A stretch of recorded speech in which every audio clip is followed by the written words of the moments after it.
গত ১৬ বছর, প্রায় ১৬ বছরই বলা চলে, আইন শৃঙ্খলার যে যারা দায়িত্বে ছিলেন, যাদেরকে দিয়ে আইন শৃঙ্খলা করা হতো, তাদেরকে যেভাবে রাজনীতিকরণ করা হয়েছে, দলীয়করণ করা হয়েছে, এবং তারা যেভাবে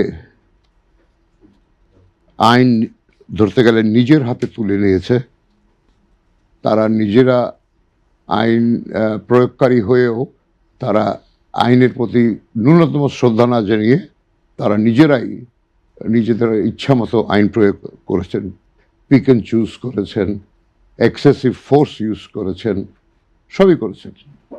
তারপরে যেটা ব্যাকল্যাশ হলো ৫ই অগস্টের পরে,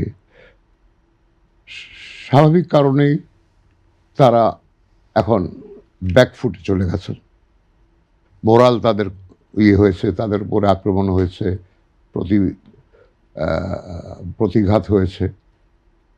এখন তাদের মনোবল এত ভেঙেছে, চেইন অফ কমান্ড যেটাকে বলি আমরা, চেইন অফ কমান্ড যেভাবে ক্ষতিগ্রস্ত হয়েছে এবং যে তোলপাড় হয়েছে, আমি বলবো বিশেষ করে পুলিশ বাহিনীর কথাই বলি। আইন শৃঙ্খলা বলতে আমরা অনেক সময়, আমি যখন সাংবাদিকতা করতাম, আমরা পুলিশ বলতে চাইতাম না, আমরা কায়দা করে, ইংরেজিতে বলে ইউফেমিজম, আমরা বলতাম আইন শৃঙ্খলা রক্ষাকারী বাহিনী। তো এখন তো আইন শৃঙ্খলা রক্ষা বাহিনীর অনেকগুলো অঙ্গ সংগঠন আছে, বলবো আরও কতগুলো আছে, র্যাব আছে, স্পেশাল ব্রাঞ্চ আছে, সব মিলে টিলে। তো তাদের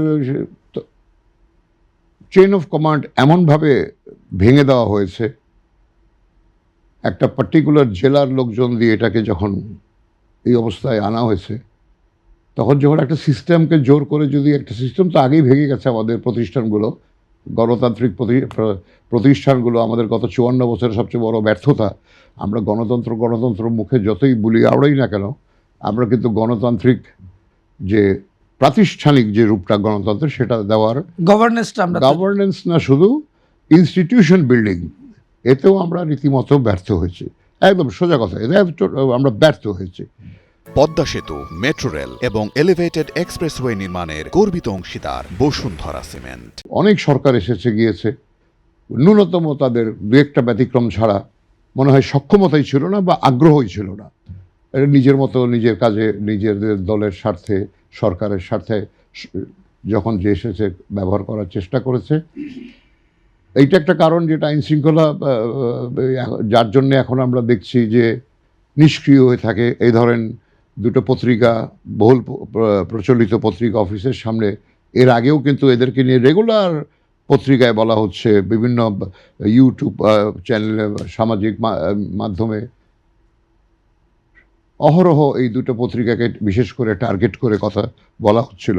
এবং সেখানে পরিদর্শনে গিয়ে জনাব নুরুল কবির, প্রবীণ সাংবাদিক, নিউজ সম্পাদক এবং সম্পাদক পরিষদের সভাপতি, তিনিও আহত হয়েছেন, হেনস্থার শিকার হয়েছেন। সেটা আমি বলবো জাস্ট, এটা কি বলবো, পরিস্থিতির কারণে একটা হয়েছে, কিন্তু উনি হয়তো নিশ্চয়ই টার্গেট ছিলেন না।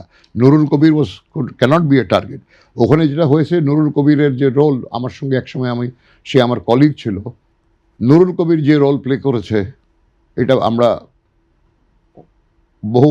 অনেক সাংবাদিকের কাছ থেকে আশা করেও এটা আমরা পাইনি। ওই সাহসিকতা, ওই স্পষ্ট যে একটা কনসেপশন নিয়ে কথা বলা, দৃঢ়চেতা কথা বলা, এটা আমরা পাইনি কখনো। সেই জন্য নুরুল কবির কিন্তু মানুষ কিন্তু নুরুল কবিরকে রেসপেক্ট করতে শুরু করেছে এবং করেছে, এখনও করে।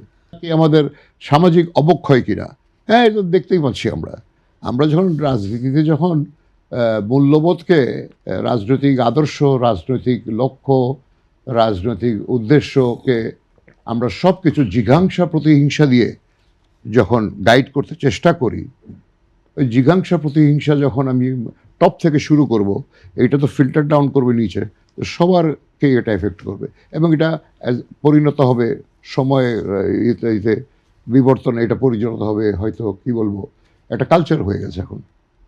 কেউ কাউকে মানতে চায় না, কোনো শ্রদ্ধাবোধ নাই, কোনো নিয়ম মানতে রাজি না। আর আরেকটা জিনিস হয়েছে বাংলাদেশে, মব কি সংস্কৃতি হতে পারে? মব তো কখনোই সংস্কৃতি হতে পারে না। ভায়োলেন্স কি কখনো সংস্কৃতি হতে পারে?